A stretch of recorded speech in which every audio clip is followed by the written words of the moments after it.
Hello students, good morning all of you. Today I am going to discuss about this parallelogram law of vector additions.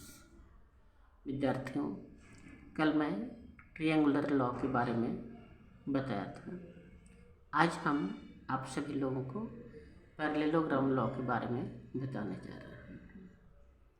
तो सबसे पहले parallelogram law of vector addition. इसमें हम सबसे पहले क्या करते हैं, एक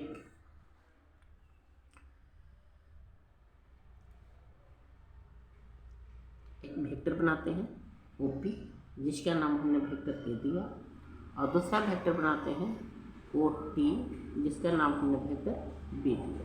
ठीक है। और इस तरह से हम क्या करते हैं कि एक और वेक्टर लेते हैं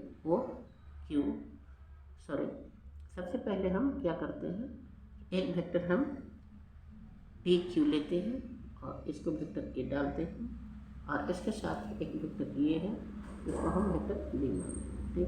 ठीक। अगर इस दोनों वेक्टर को हम R से मिलाते हैं तो R इक्वल टू हमें निकालना है, R इक्वल टू 8 हमने बताया था नेक्स्ट डे पिछले रोज कि R इक्वल टू होते हैं A² plus B² plus 2AB cos theta. तो हम क्या करते हैं, OT को हम थोड़ा आगे बढ़ाते हैं, इस तक ले जाते हैं, और Q से हम इस तक एक परपेंडिकुलर डालते हैं। ठीक है। इस प्रकार से P और Q को हमने मिलाया तो क्या देखते हैं, ये एक पैरेललोग्राम हो गया।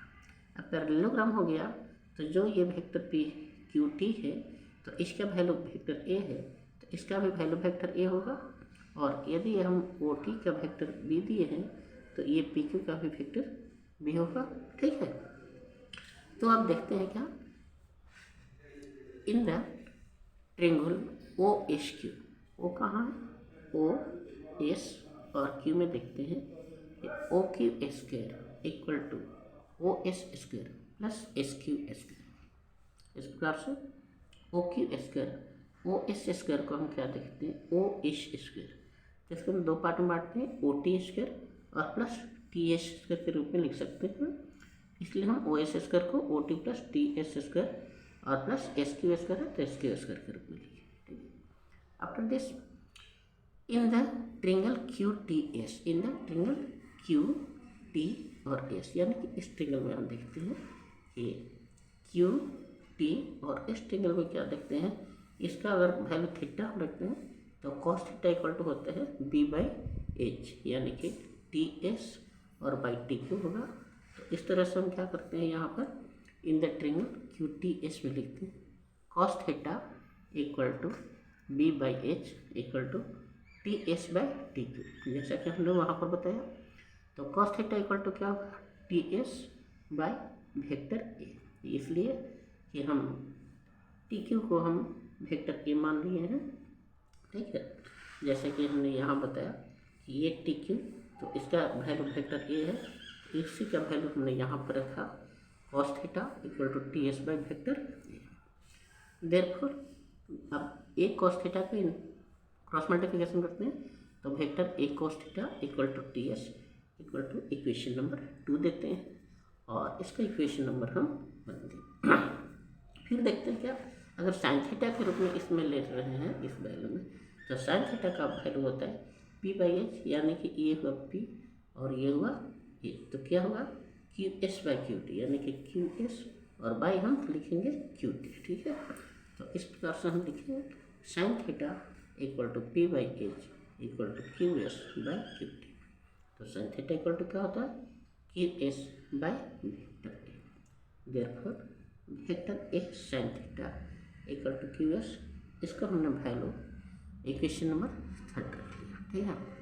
पुनः फ्रॉम द इक्वेशन 1, यानी कि है OQ² equal to OT plus TS² plus SQ² लेकर चलते हैं, तो यहाँ लिखते हैं फ्रॉम द इक्वेशन 1 में OQ² equal to OT plus TS², उसको दो पार्ट में बांट देते हैं, plus SQ²।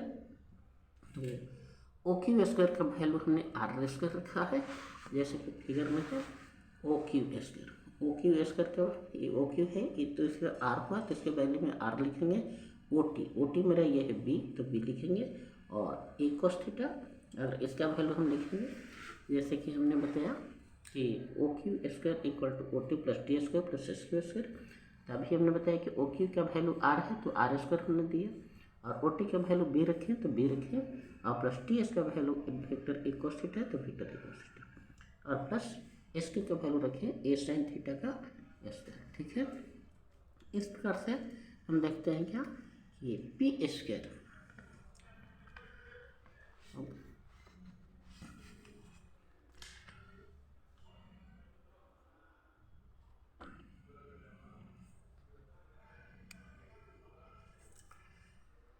Are square equal to B square plus A square cos square theta plus 2ab cos theta, और R square equal to B square plus A square को कौन निकाले, और cos square plus sine square theta को एक जगह लें तो cos square theta plus sine square theta plus 2ab cos theta. ठीक है, उसके बाद therefore R equal to R square क्या होगा, अगर दोनों को हम कॉमन निकालते तो B square plus A square cos square theta plus sine square theta के रूप में लिखे हैं। ए प्लस बी क्या हो गया square A square plus B square के फॉर्म में लिखते हैं, तो cos square theta plus sine square theta plus 2ab cos theta होते हैं। Therefore R square equal to A square plus B square हुए प्लस 2ab कॉस थीटा। और इसी तरह से अगर हम आर निकालते हैं तो आर इक्वल टू हुआ A square plus B square plus 2ab cos theta.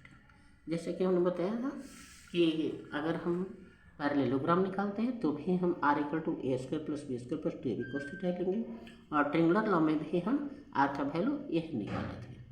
तो इस प्रकार से हमने आपको पैरेललोग्राम लॉ ऑफ एडिशन का 2 नियम बताए, ट्रिंगुलर लॉ और पैरेललोग्राम लॉ। तो अगर इससे को आपको समझना है तो समझने के लिए या हमारे फिजिक्स के साथ जुड़े रहने के लिए आप हमारे चैनल के साथ जुड़े रहें और लाइक शेयर और सब्सक्राइब जरूर करें। ठीक है, that's all, have a nice day.